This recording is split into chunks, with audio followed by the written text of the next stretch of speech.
সুন্দর করবো এবং ছেলেমেয়েদের অনুরোধ করবো আগামীতে আমাদের এই শিক্ষা ও সাহিত্য সম্পাদক বেলাল ভাই যে কথাটা বলেছেন, তোমাদের ফোন নাম্বার আছে, আমরা তোমাদের সঙ্গে যোগাযোগ রক্ষা করব। আমরা কখনো কখনো তোমাদের নিয়ে বিভিন্ন, যেমন সামনে হয়তো আন্তর্জাতিক মাতৃভাষা দিবস, তাদের বুকের রক্ত দিয়ে এই দেশটা স্বাধীন করেছিল। অতএব সেই দেশে আমরা এখন বিভিন্ন দায়িত্ব পালন করছি। তোমরা ছেলেরা মেয়েরা আমরাও এখন গোড়া দলে পড়ে গেছি। তোমরা আগামীতে এইরকম সুন্দর সুন্দর কাজ করবে সেই আহ্বান জানিয়ে এবং সবাইকে ধন্যবাদ জানিয়ে আমি আমার কথা শেষ করছি। ধন্যবাদ সবাইকে। এবং সমাজের কাছে সাক্ষরতার গুরুত্ব তুলে ধরা।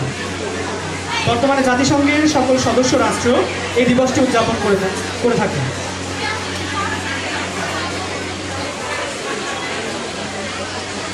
আমরা অনেকক্ষণ অপেক্ষা করেছিলাম যাদের কথা শোনার জন্য। আমাদের মাঝে তারা উপস্থিত আছেন, তারা খুব ভালো বলেন, শুনলে মনে হবে না যে এতক্ষণ বসেছিলাম আমরা, এই কষ্টটা চলে যাবে আশা করি। তো এবারে আমি বক্তব্য রাখতে অনুরোধ জানাচ্ছি জনাব মোহাম্মদ নজরুল ইসলাম। বিশ্ব সাক্ষরতা দিবসে কর্মসূচির সম্মানিত সভাপতি, সরকারি মহিলা কলেজের অধ্যক্ষ এবং উপস্থিত সুধী প্রিয় ছাত্রছাত্রী ভাই বোন,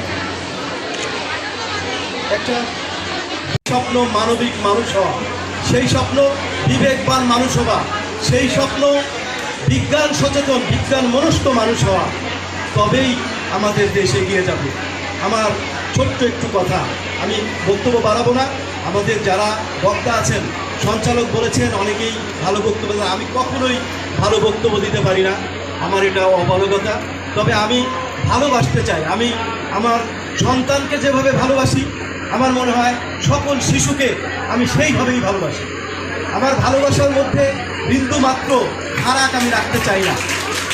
আমি চাই যেই সন্তানরা আজকে এই সামনে বসে আছে, এই সন্তানরাই দেশের নেতৃত্ব দেবে, এই সন্তানরাই রাজবাড়ির নেতৃত্ব দিবে, এই সন্তানরা পৃথিবীকে দেখিয়ে দিবে যে তারা আলোকিত মানুষ হয়েছে।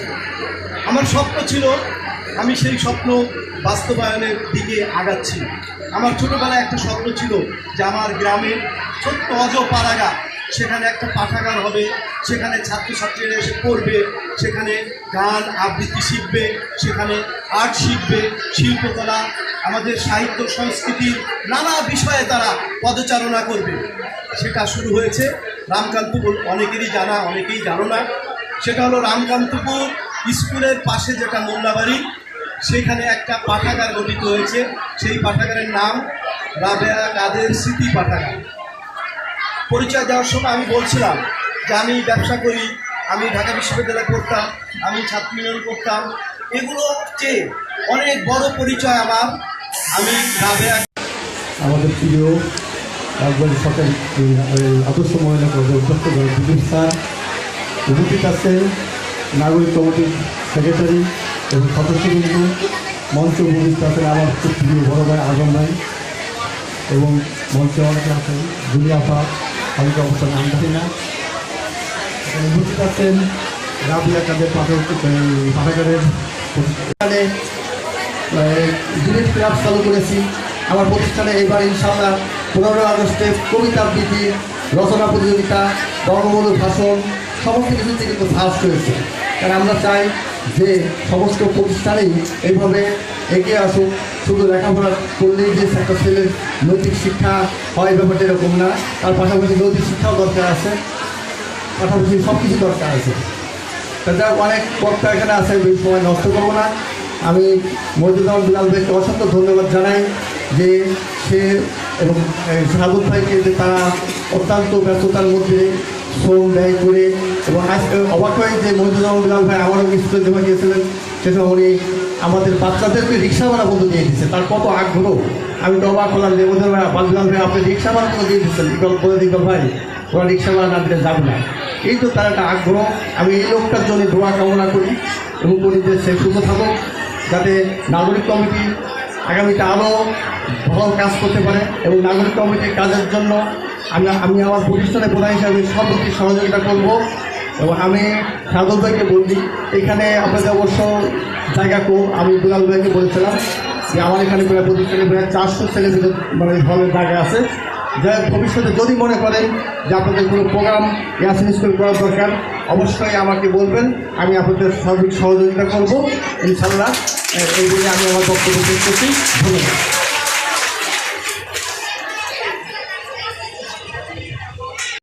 তোমরা এখানে যারা আছো নিশ্চয়ই সবাই বক্তব্য স্কুলের পরীক্ষা যেটা হয়েছে আর কি, কুইজ প্রতিযোগিতা, সেটা শেষ করেই তো এসেছো। ওখানে ছিল না এমন তো কেউ নাই? আচ্ছা, আজকের এই যে পুরো অনুষ্ঠানটা আমরা যারা দায়িত্ব বিশেষ করে এই মুহূর্তে আমার সংসারে একটি বিশেষ ঘটনার কারণে আমি একটু ব্যস্ত, যে কারণে আমার আসতে একটু দেরি হচ্ছে, আমি এর জন্য দুঃখিত। যে প্রসঙ্গে কথা শুনছিলাম, যে পৃথিবীতে যত উন্নত দেশ আমরা দেখি, প্রত্যেকটা দেশ আমাদের থেকে একটা সময় অনেক পিছিয়ে ছিল। শিক্ষা, সাহিত্য, সংস্কৃতি, জ্ঞান সবগুলোতেই তারা কিন্তু আজকে আমাদের থেকে এগিয়ে গেছে, আমরা কিছুটা পিছনে পড়ে গেছি। প্রশ্ন হচ্ছে, আমরা আমাদের অতীত এত সমৃদ্ধ এবং গৌরবোজ্জ্বল হওয়া সত্ত্বেও বর্তমানে আমাদের এই দশা কেন? আমরা অনেকটাই আত্মকেন্দ্রিক এবং নিজের বাইরে কিছু চিন্তা করতে সময় পায় না। এই উন্নত দেশগুলোর উন্নতি শুধুমাত্র ওই সমস্ত দেশের সরকার করেনি, কিন্তু করেছে সামাজিক সংগঠনগুলো। আমরা দেখি আমাদের দেশে এনজিও আছে না, এনজিও, এই এনজিওগুলোকে বিদেশি সংস্থাগুলো, বিদেশি দেশগুলো তারা কিন্তু অর্থ সাহায্য করে সমাজের বিভিন্ন পর্যায়ের উন্নতির জন্য। তোমরা জানো না, আমরা যারা তোমাদের বয়সী ছিলাম এক সময়, আমরা দেখেছি আমাদের দেশে মানুষের শৌচ কার্য শেষে হাত ধোয়া শিখিয়েছে একটা বেসরকারি সংগঠন, তার নাম হচ্ছে ব্রাক। দীর্ঘদিন আমরা দেখেছি যে কিভাবে হাত ধুতে হয়, কিভাবে ডায়রিয়া হলে স্যালাইন বানাতে হয়, কিভাবে পয়ঃনিষ্কাশনের জন্য সুন্দর একটা পরিবেশ সম্মত পায়খানা তৈরি করতে হয়, সেটা কিন্তু একটা সংগঠন, বেশ কয়েকটা সংগঠন আমাদের শিখিয়েছে। 80-র দশকে আমরা দেখতাম তারা বাড়ি বাড়ি গিয়ে অনুষ্ঠান করে, মাইকিং করে, আলোচনা অনুষ্ঠানের মাধ্যমে মানুষকে এগুলো শেখাতো। টেলিভিশনে বিজ্ঞাপন পর্যন্ত দিতে দেখেছি হাত কীভাবে ধুতে হবে। আমরা সেগুলো শিখে এখন অনেকটাই রোগ শোক থেকে মুক্ত, পরিবেশ এখন অনেকটাই উন্নত। আমাদের এই ছোটবেলায় আমরা রাস্তাঘাটে যখন চলাচল করতাম, অনেক নোংরা আবর্জনা মানুষের বিষ্ঠা রাস্তার পাশে পড়ে থাকতো। আমরা সেগুলো তাদের কাছ থেকে শিখেছি। এগুলো স্বীকার করতে আমাদের কোনো দ্বিধা নেই, কারণ কোনো কিছু কারো কাছ থেকে শিখলে সেটা মান্যতা দিতে হয়। তার মানে হচ্ছে যে একটা দেশের সামগ্রিক উন্নয়ন শুধুমাত্র সরকারের পক্ষে সম্ভব নয়, সামাজিক সংগঠন সেখানে অগ্রণী ভূমিকা পালন করে।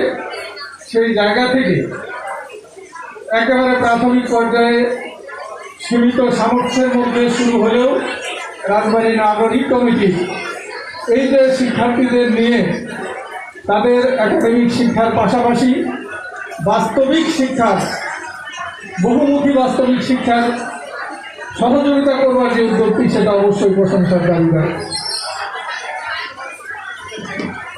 তোমরা তো দেখেছো স্যাটেলাইট আকাশে উঠে যায় দেখনি? স্যাটেলাইট উৎক্ষেপণ দেখেছো কি? আমাদের কি স্যাটেলাইট আছে? আমাদের স্যাটেলাইটের নাম কি? আচ্ছা, ধন্যবাদ। এই স্যাটেলাইটকে মহাকাশে উৎক্ষেপণ করতে হলে প্রথমে একটা শক্তিশালী ধাক্কা দিতে হয় না? সামাজিক সংগঠনগুলো জলাবদ্ধ সমাজকে এইভাবে ধাক্কা দিয়ে জাগ্রত করে, সচেতন করে। কবিগুরুর কিন্তু একটা কথা আছে যে আমি নাবিরা রহমান প্রভা, নবম শ্রেণী। প্রথমে শুরু করতে যাই জাতীয় কবি কাজী নজরুল ইসলামের কবিতার প্রথম দুটি বাক্য দিয়ে। থাকবো না কেউ বদ্ধ করে, দেখবো এবার জগৎটাকে। ঠিক তেমনই ভাবে আমরা বদ্ধ ঘরে নই। আমরা আজ রাজবাড়ী নাগরিক কমিটির আয়োজনে আন্তর্জাতিক সাক্ষরতা দিবস উপলক্ষে আয়োজিত আলোচনা সভা এবং কুইজ প্রতিযোগিতায় অংশগ্রহণ করেছি। প্রথমেই ধন্যবাদ জানাতে চাই এত সুন্দর একটি কুইজ প্রতিযোগিতার আয়োজন করার জন্য। প্রথম যেদিন ভাইয়ার আমাদের স্কুলে গিয়ে বললো যে একটা কুইজ প্রতিযোগিতা হবে, তোমরা এই শীটগুলো সংগ্রহ করো, পড়ে তারপরে পরীক্ষাটা দিবা। তো শোনার পরে অনেক ভালো লাগলো যে এই অনুষ্ঠানটা হবে। আরও অনেক সংস্থার আয়োজনের এই শিল্পকলায় এর আগে অনেকবার আসছি, অনুষ্ঠানে অংশগ্রহণ করছি, অনেক ভালো লাগছে। তো ভাইয়াদের এই এই আয়োজনটা অনেক ভালো লাগলো। আর কুইজগুলো আমার জন্য অনেক ইম্পর্টেন্ট ছিল, অনেক বিষয় জানছি। আমরা যেমন যারা গ্রুপের স্টুডেন্ট, আমাদের জাস্ট গ্রুপের সাবজেক্টটার প্রতি জ্ঞান থাকে, কিন্তু এই কুইজটাতে কমার্স, আর্টস এগুলোর অনেক ধরনের কোশ্চেন ছিল, যেগুলো সম্পর্কে জানছি, অনেক ভালো লাগছে। পরিশেষে একটা কথা বলতে চাই যে আজকের এই আয়োজনটা অনেক ভালো লাগলো। আর আশা রাখবো খুব শীঘ্রই এরকম একটা আলোচনা সভা হবে। ধন্যবাদ। ফাতেমা খাতুন, শায়লা আক্তার শানু। পুরস্কার তো অনেকগুলা দিতে হবে তো।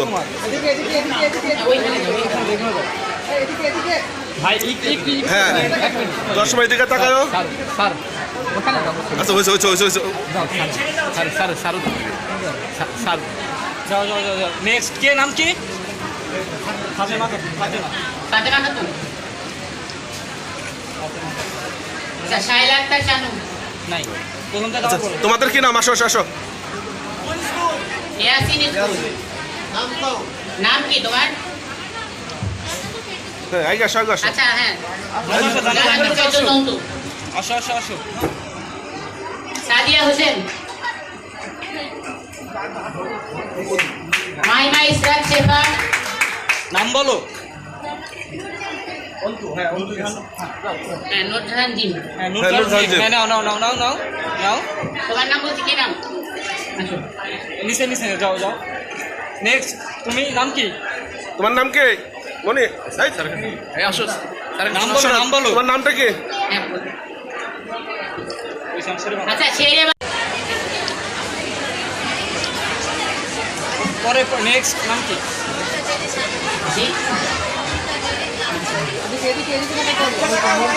নাহিদ।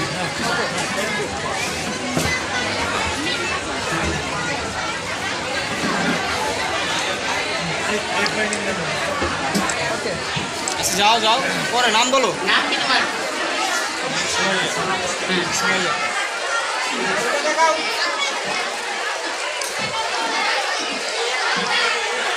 পরবর্তীতে নাম কি? হ্যাঁ, সাউদা।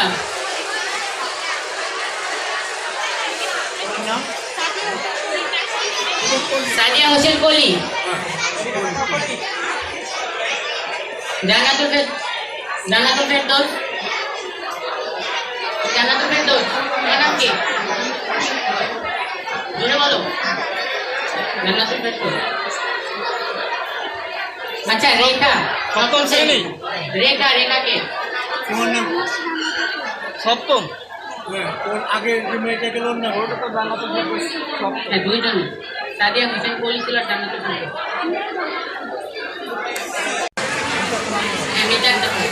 মিতা আক্তার। অষ্টম শ্রেণী। রেখা কে রেখা রেখা রেখা ঈশা ও পাবে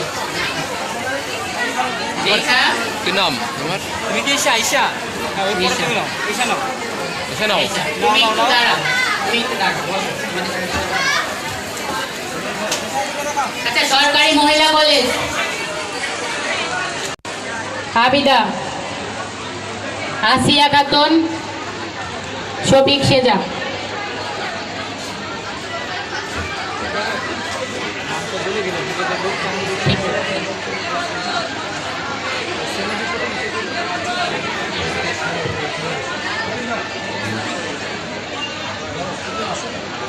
এই তোমরা ধরেন ঠিক মতো নজরুল ভাই। নেক্সট আচ্ছা, প্রস্তুত থাকবে সরকারি বালিকা উচ্চ বিদ্যালয়। শাম্মী আক্তার, ইস্তিফা জান্নাত ইশারা, হ্যাঁ তুমি প্রস্তুতি রাখো, বলো। ঠিক আছে। মারিয়া আক্তার, সানজিদা জামান, তাবাচ্চুম রূপকথা আর হচ্ছে মাইশা ইসলাম। এই বিলাল ভাই আপনি আসেন, আসেন আসেন আসেন আসেন। এই বিলাল ভাই আসেন আসেন, আরে আসেন আসেন। কমপ্লিট। কমপ্লিট আচ্ছা। নেক্সট ইস্তিফা হয়েছে, ঠিক আছে যাও, শোনা একদম থাকেন থাকেন। ইস্তিফা, মাহিয়া আক্তার, স্যারদের দোয়েল সানজিদা, তাবাচ্চুম রূপকথা, মাইশা ইসলাম।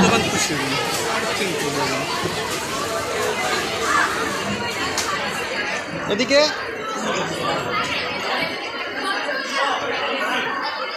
আচ্ছা, এই পর্যায়ে রাজবাড়ী আদর্শ উচ্চ বিদ্যালয়।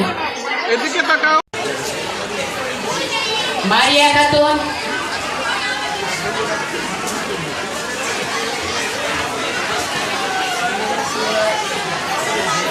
মিম খাতুন, মিম